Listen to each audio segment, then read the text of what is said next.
The 9th chapter, Illness and Death of the Prophet.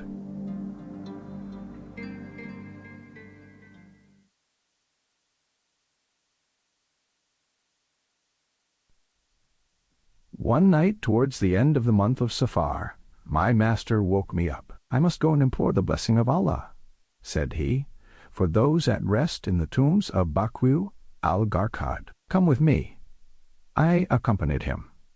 "Blessed be you, O dwellers in the tomb," he exclaimed, when we reached the cemetery. "Rest in peace.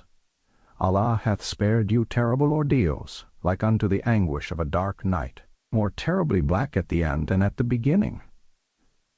Such are the torments in store for those who are still upon this earth." As he finished speaking, the whole of his body was shaken by the palsy of fever, and he wended his way back to his dwelling with difficulty, his temples racked by the unbearable pains known as Suda. Quoth Aisha, when the Prophet returned from his visit to the cemetery of al-Baqi, he came to see me in the middle of the night. I was suffering from violent headache, and as I complained, he said, "Ah, 'tis I who ought to complain of pains in the head, and not thou." He went on jokingly, "Would it not be better for thee to die? Whilst I am still in the land of the living, I could implore the mercy of Allah in thy favor. With my own hands I could enfold thee in thy winding sheet. I could pray over thy body, and place thee in thy grave. Of a surety thou doest me great honor in apprising me that thou wouldst act thus in my favor." I replied, "But I fear that after I was buried, thy sole consolation would be to bring back with thee into my room some other of thy wives." At this sally, a smile returned to the Prophet's face, and for a brief moment he forgot his pain. As time went on, his illness left him no rest. Nevertheless, mastering his sufferings, his mind was busier than ever, and he occupied himself with the future of Islam, for he felt that the effects of his management would soon be lacking. Thinking that Syria was one of the gates through which the warriors of Allah would have to march to conquer the world, Muhammad's gaze was unceasingly turned towards that country, and he resolved to organize a third expedition against the Christians, in whose power it was. Great rivalry at once arose with regard to commanding such an incursion of heroes and generals. Having been put to the test, Islam had enough and to spare. The most famous among them, Ansars or Muhajirun, anxiously awaited the Prophet's choice. To the stupefaction of all, however, Usama, barely 20 years of age, was chosen. It is true that this lad was the son of Zayd ibn Harith, the martyr of Mu'tah.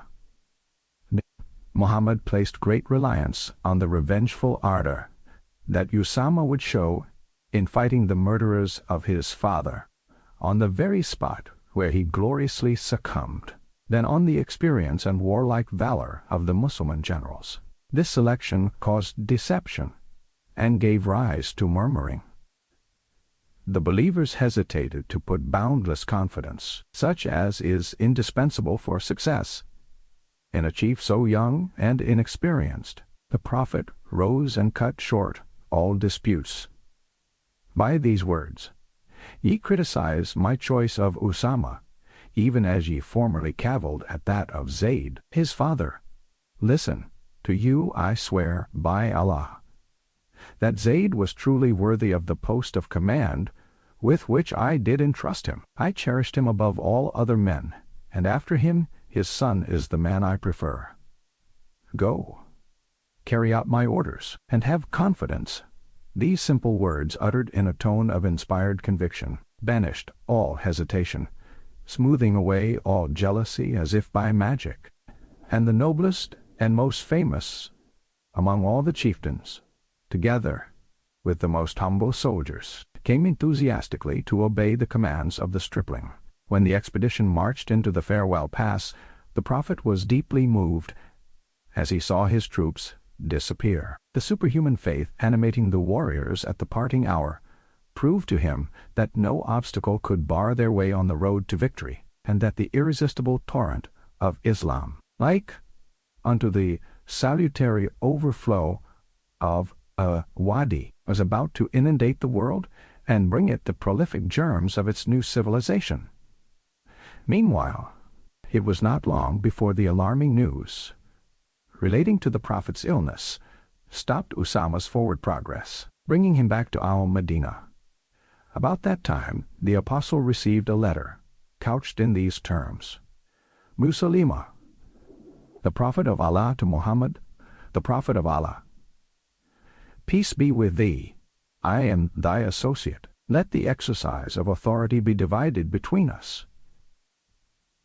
Half the earth is mine, and half belongeth to the Quraysh. But the Quraysh are a greedy people, and will not be satisfied with a fair division. The author of this epistle, Musalima, prince of the Yamama, had recently been converted to Islam, and then, fully appreciating the majesty of the part played by the Prophet, this pretender planned with monstrous pride to play the some part in his turn. To the envoys bringing the impudent missive, Mohammed replied, Were it not that your situation as ambassadors causeth me to look upon your lives as sacred, I would have you beheaded. And he handed them this answer: Mohammed, the Prophet of Allah, to Musalima, the impostor.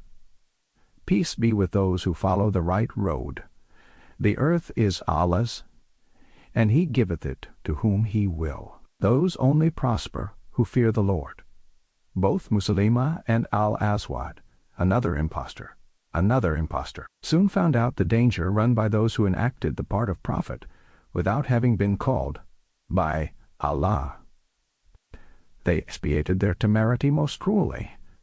The prophet's illness became daily more serious. He grew so weak that he could only move about by dint of the most painful efforts. Being in the house of Maimuna, he sent for his other wives.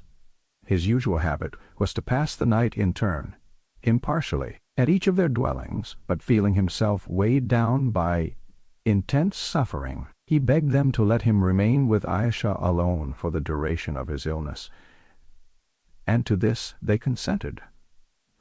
Quoth Aisha, the Prophet left the abode of Maimuna, thanks to the assistance of Al-Fadl and Ali, who held him in their arms.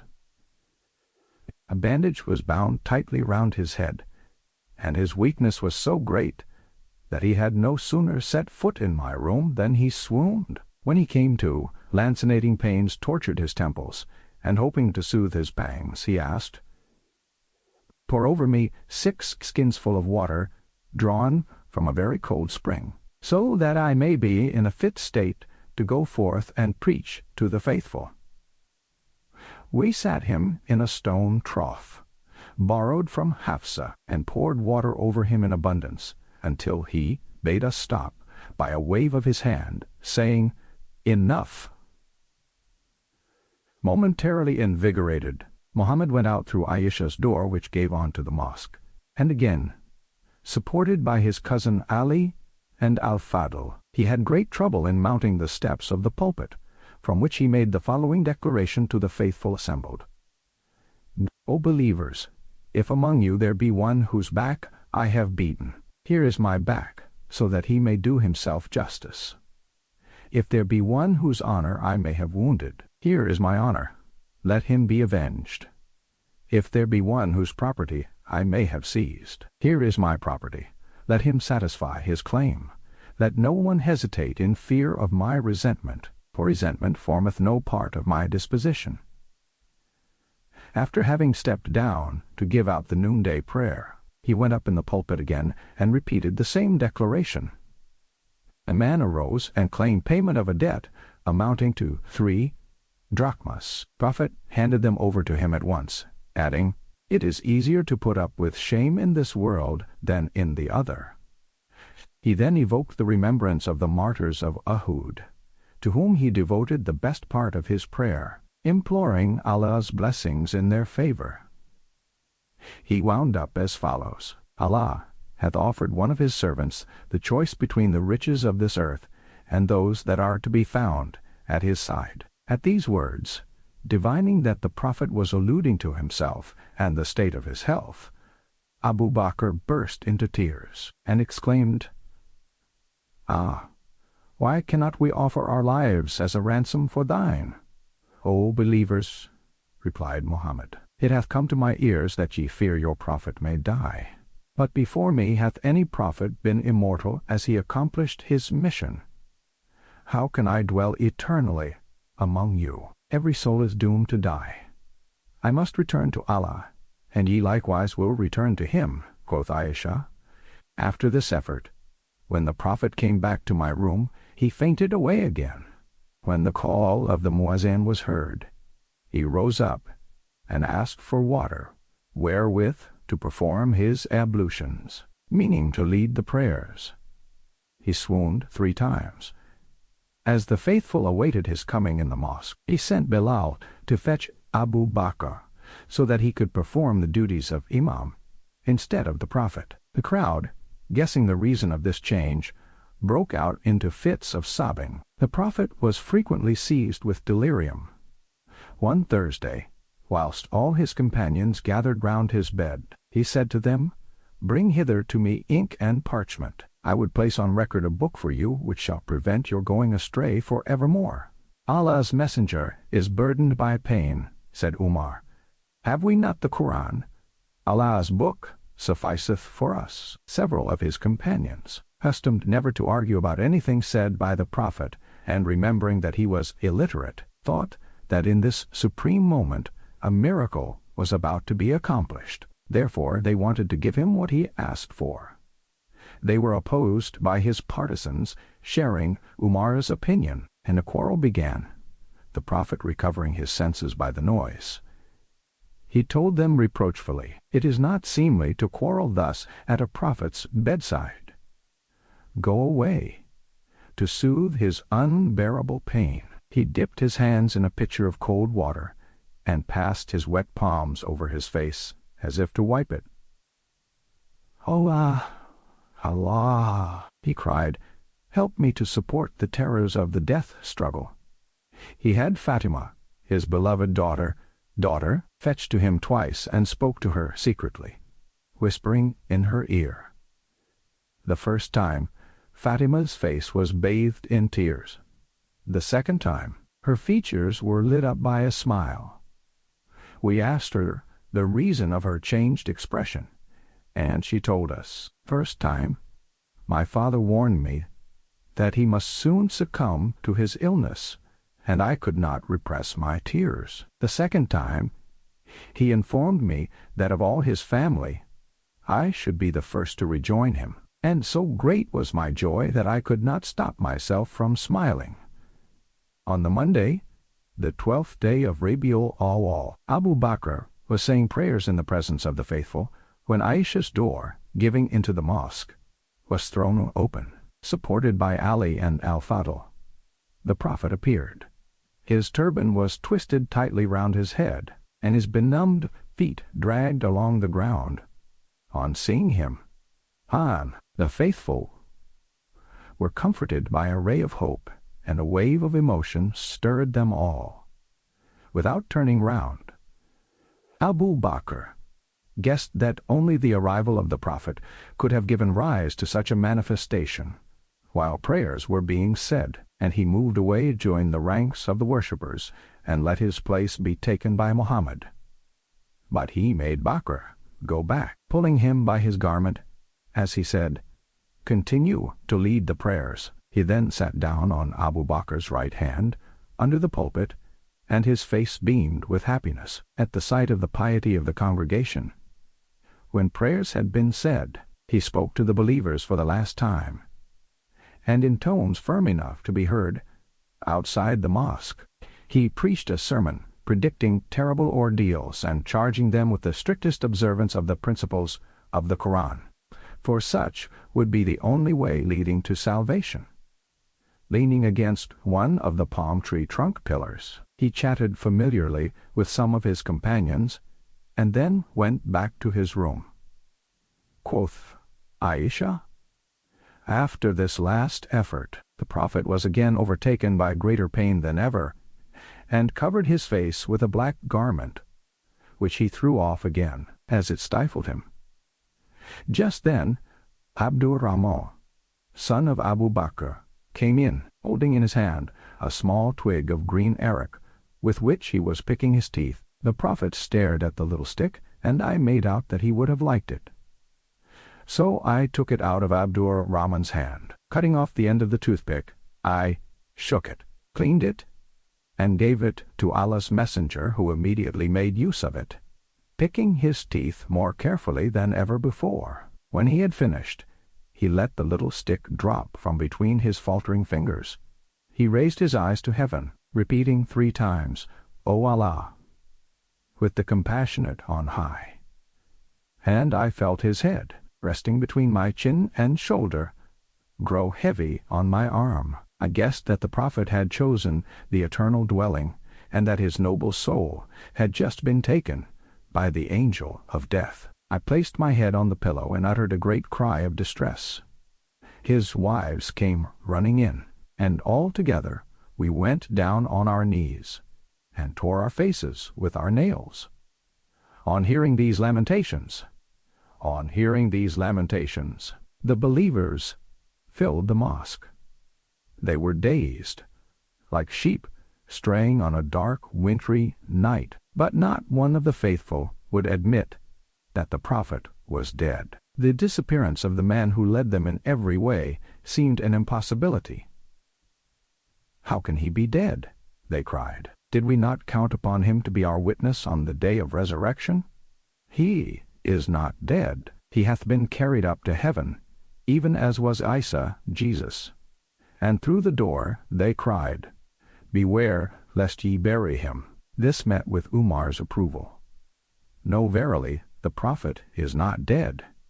He hath gone to visit the Lord, even as Moses did when after an absence of 40 days he reappeared to his people.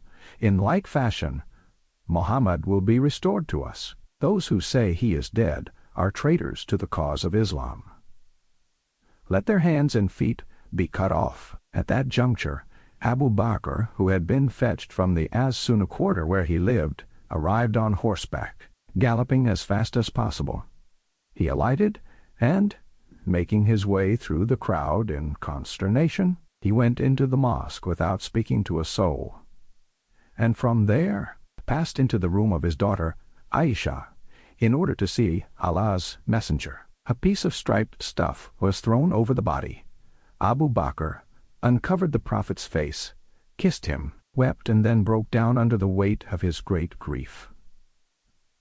"O thou, for whose ransom I would have offered both father and mother," he cried, "thy career is well accomplished." Tearing himself away from his sorrowful contemplation, he covered up Muhammad's face again and went out, going straight up to Umar, who was haranguing the people. "Sit down, O Umar," he said. Umar refused to obey him. In the meantime, the majority of the faithful left him by himself, and gathered round Abu Bakr, who told them, "O believers, if ye adore Muhammad, know that Muhammad is dead. But if ye adore Allah, know that Allah is alive, for Allah cannot die. Ye must have forgotten these verses of the Quran. Muhammad is no more than an apostle. Other apostles have already passed away before him. If, then, he die, or be slain, will ye turn upon your heels? Thou truly art mortal, O Muhammad, and they truly are mortals." Quoth Umar, "By scarcely did I hear Abu Bakr recite these verses, then I felt my legs give way under me. I was near falling down, for then I began to understand that the Prophet was really dead. Now, and then, Abu Bakr elected Farum Sheikh." Before thinking about the funeral, it was urgent to guard against the pressing danger threatening Islam, totally broken up by the loss of its inspired guide. The man who had succeeded in bringing together in religious fraternity families and tribes at loggerheads for centuries, having disappeared, What would become of this brotherhood? The immediate nomination of a caliph, or lieutenant appointed to continue the Prophet's task, could alone prevent irretrievable disaggregation. This urgent necessity stirred the tribes tumultuously. A tragical conflict between Ansars and Muhajirin was imminent, each party claiming to have the caliph chosen from among its adherents. Happily, Umar's energy and spirit of decision easily averted the crisis. Having succeeded in gaining a few moments' silence, he called upon the believers to take notice that during the last days of his life, Muhammad had designated Abu Bakr, his companion during the Hegira, to take his place as Imam, and doubtless the Prophet would have chosen him for Caliph. This opinion carried the day. When the sun rose again, all the believers, forgetting their disputes, came and took the oath of fidelity to Abu Bakr.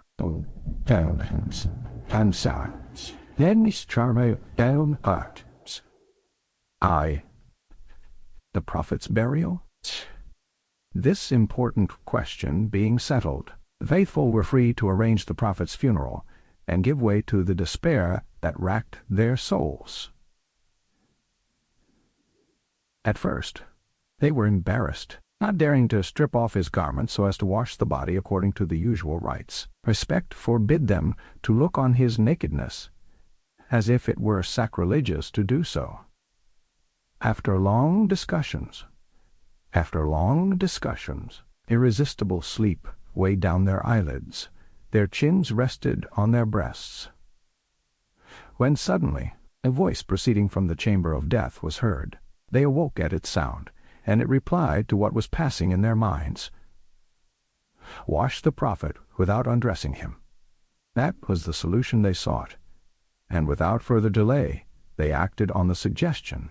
With striped stuff of the Yaman, Abbas erected a kind of tent in the room, so as to keep the crowd away from the body. By the aid of 7 skins full of water drawn from the well of Al-Ghaz at Kubiye, preferred by Muhammad to any other, Ali, Usama, Abbas and his sons, and Shukran, the freed slave, proceeded with the ritual washing. Abbas, assisted by his sons, Al-Fadl and Qudam, turned the venerated body over.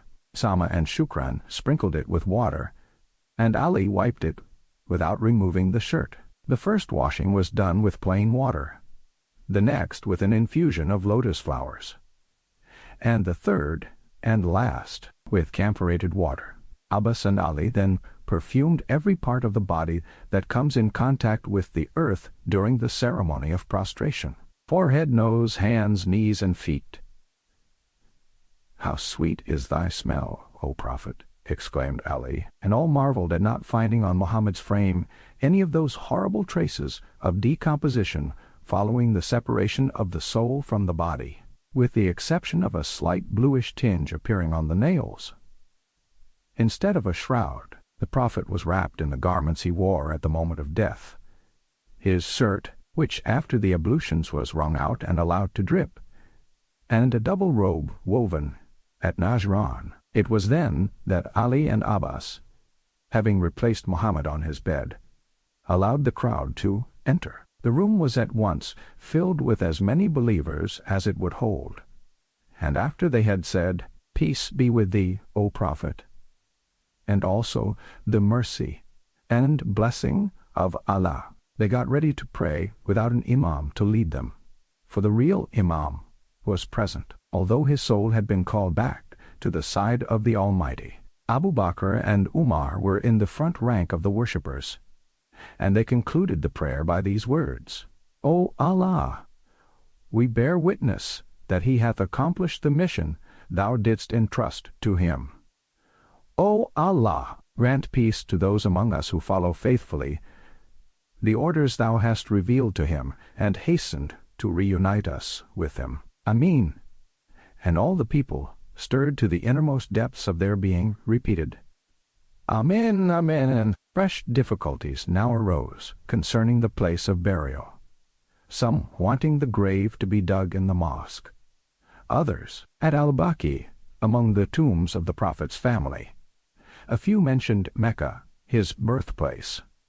Abu Bakr silenced them, affirming that he had heard Muhammad say, "Allah only taketh the soul of a prophet on the spot where it is fitting that he should be buried." The bed was accordingly moved away, and the grave dug in the ground underneath it. This task was allotted to Talha, the gravedigger of Al-Madinah. He strengthened the sides of the grave by means of 9 unburnt bricks, and carpeted the bottom with the red blanket that served the Prophet as a rug for his camel when traveling, and which was not to be used by anyone now that he was dead. Ali, Al-Fadl, Qutham, and Shakran lowered the body into its last resting place. Al-Mukhira ibn Shuba affirms that he was the last man to have the happiness of contemplating the face of the chosen one before it was covered with earth. "I let my finger ring drop into the grave," he says, "so that when I regained it, I should be the last to address a farewell salute to the Prophet." The sad ceremony was concluded in the middle of the night between Tuesday and Wednesday. On the morrow, at dawn, Trio Jad Sarmier, dawn, that dawn, when in his call to prayer, Bilal, the Muazzin, proclaimed, "There is no God but Allah, and Muhammad is the Prophet of Allah." He could only shout the name of Muhammad through his sobs. The whole town replied to him, as by an echo, in a long moan of despair which rose to heaven from every door and window of the houses. Ever since that day, the 12th of the month of Rabiul Awwal, year 12 of the Hijra, June 8th, A.D. 632, this extraordinary man, who was, to say the least, the equal of the greatest of all prophets, monarch, general theologian, legislator, and philosopher, and whose religion counts at the present time 300 millions of disciples, rests in this spot where his noble soul was carried aloft. A sumptuous mosque, erected over the room where he died, has taken the place of the humble temple of raw bricks and palm trunks that he built up with his own hand. He built up with his own hand. A visit to his tomb is not one of the pillars of Islamic practical religion, but nevertheless there are few pilgrims who, after the severe trials endured during their journey to Mecca, hesitate to undertake the 12 days caravan travel, so distressing and dangerous, between Muhammad's birthplace and Al-Madinah, in order to salute the Prophet's grave piously and enthusiastically. Even the learned men of Europe are beginning to forget secular prejudices and do justice to the founder of Islam. If a man's value is to be estimated by the grandeur of his works, declares Dr. G. Laban, we can say that Muhammad was one of the greatest men known in history. The Prophet's portrait, according to his son-in-law, Ali. The Prophet was of middle height and sturdy build. His head was large, his complexion healthy, with smooth cheeks, a thick beard, and wavy hair. When he was vexed, a vein swelled out on his forehead, from the top of his aquiline nose between his eyebrows, which were well arched and meeting. His big eyes, framed by long lashes, were of a deep black, lit up at times by a few red gleams, and his glance was extraordinarily keen. His mouth was large, well suited to eloquence. His teeth, as white as hailstones, were slightly separated in front. The palms of his hands, of which the fingers were long and slender, were broad and soft to the touch like fine silk. The seal of prophecy, which the monk Bahira discovered, was just below the nape of the neck, between Muhammad's shoulder blades. It resembled the scar left by the bite of a leech, and was of a reddish hue, surrounded by a few hairs. The Prophet's gait was slow, solemn, and majestic. In all circumstances, he never lost his presence of mind and was quick-witted. When he turned round, the whole of his body moved, unlike frivolous folks, twisting their necks and rolling their heads about. If he held out an object to show it, he made use of the whole of his hand, and not 2 or 3 fingers. When surprised, he glorified Allah, turning the palms of his hands to heaven, nodding his head, and biting his lips. When he made an affirmation, he struck his widely open left hand with his right thumb to lay stress on his declaration. If angry, his face flushed, he stroked his beard and passed his hand over his face, taking a deep breath and exclaiming, "I leave it to Allah, the best proxy." He was a man of few words, but each had many different meanings, some plain and others hidden.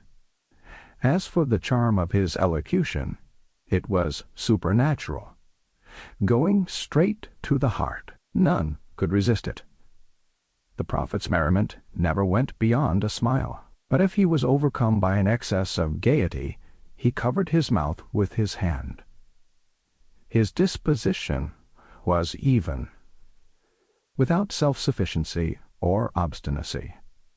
Whenever any of his companions called him, he replied immediately, "Here I am." He liked to play with their children, and would press them to his noble breast. He used to make the sons of his uncle Abbas stand in a row, and, promising to reward the child who got first to him, they would all run into his arms and jump on his knees. He interested himself in the doings of all, whether slaves or nobles, and followed the funeral of the most humble believer.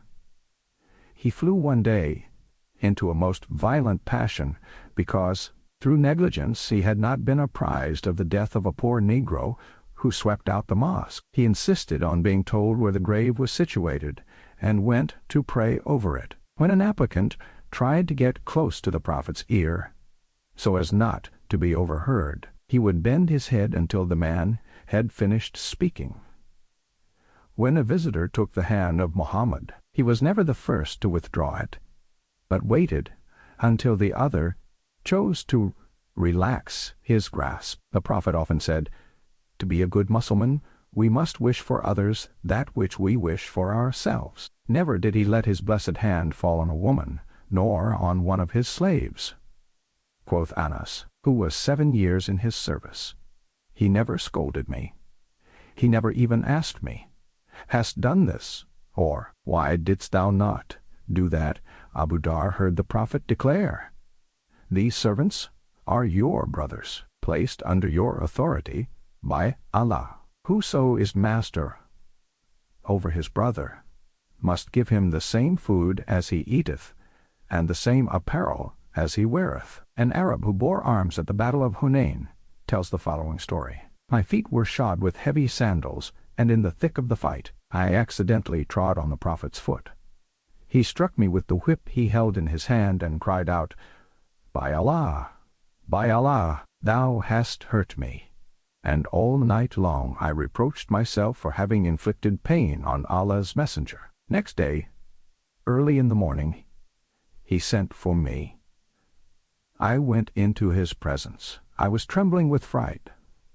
'Thou art the man,' said he, 'who crushed my foot yesterday under thy thick sole, and whom I lashed with my whip. Well then, here are 80 lambs. I give them to thee. Take them away.' And ever since that incident, the Prophet's patience got the best of his anger. Of a loving disposition, he suffered at having been deprived at an early age of maternal affection, which led him always to busy himself about the way mothers and children got on together. His ideas in this connection were summed up in this sentence: "A son gains paradise at his mother's feet while saying prayers. If he heard a child cry, he would hasten to conclude, so as to allow the mother to go and console her offspring, for he knew how mothers suffer when they hear their children cry." His marvelous insight into mortals' souls and the depths of all things, causing him to be the most prodigious psychologist ever known, did not prevent him from consulting his companions for the least thing. Aisha tells us, "I never knew anybody ask for advice and listen to different opinions so carefully as the Prophet. If feelings of kindly dignity prevented Muhammad from resorting to vulgar mockery or making use of cutting remarks. His mood was nevertheless playful. He was fond of joking, which is not reproved by Allah, if the sally contains a grain of truth. One day, for amusement, he told Safia, his aunt on his father's side, that old women were not allowed to enter paradise. The noble dame, well advanced in years, burst into tears, so he went on. But all women will be resuscitated with the aspect of females 33 years of age, just as if they had all been born on the same day. The three things he loved best in this world were prayer, perfumes, and women. He was so fond of praying that his feet used to swell in consequence of standing for too long a time whilst at his devotions. But he considered that the right to pray so often was one of the prerogatives of his position as a prophet. Still, he would not admit that his example should be followed. This he proved when upbraiding Abdullah ibn Amir. "Have I heard aright when they tell me thou dost pass the night in prayer, upstanding, and then fast next day? If thou shouldst keep on at this, thou wilt endanger thy sight, and wear out thy body. Thy duty that thou owest to thyself and thy people, is to fast and break thy fast, to rise in the night, and also to sleep." Next to prayer, Mohammed preferred women, for which his detractors have blamed him severely. He was certainly an ardent lover, a male, in every respect, morally and physically, but endowed with that chastity which fits in well with healthy voluptuousness. Following his example, even nowadays, the Arabs are remarkable for their extreme decency, although devoid of all affectation, and having nothing in common with the hypocritical mock modesty of Puritans. Muhammad had 23 wives, but he only had intercourse with 12 of them, his other marriages taking place for political reasons. All the tribes were eager to be allied to him through one of their daughters, and he was besieged by matrimonial offers. One of these women, Azza, sister to Dihya al-Kalbi, died of joy when she heard that the Prophet accepted her as spouse. His love of women caused him to be brimful of kindness to them, and he sought to better their lot whenever he could. To begin with, he abolished the monstrous custom of burying girls alive, wadu bainat, of which we have already spoken. He then regulated polygamy, limiting the number of legitimate helpmates to 4, which did not prevent him from urging the faithful to give heed to this verse of the Quran: "If ye fear that ye shall not act equitably, then marry but one woman only." Then, after declaring that, among all things which are licit, divorce is the most displeasing to Allah, he allowed a wife to ask for release if the husband neglected the duties of marriage. Finally, thanks to his ruling, a virgin could no longer be taken in marriage against her will. The dower, formerly given by the husband to the father of the affianced maiden, was ordered to be handed over to her. Such is the wise custom of the dower, which the enemies of Islam call the purchase of a wife. Doubtless, they know nothing about the terrible retort of Moslems when they notice that in certain Western countries the dowry is paid to the bridegroom by the bride's father, over and above the dower. The Muslim husband has to defray household expenses without touching his wife's fortune, to which he has no right. The Prophet also ordained that a wife is always entitled to some part of an inheritance, if it is only half a share. That is because the compensation found by the spouse in the dowry and the household upkeep is taken into account.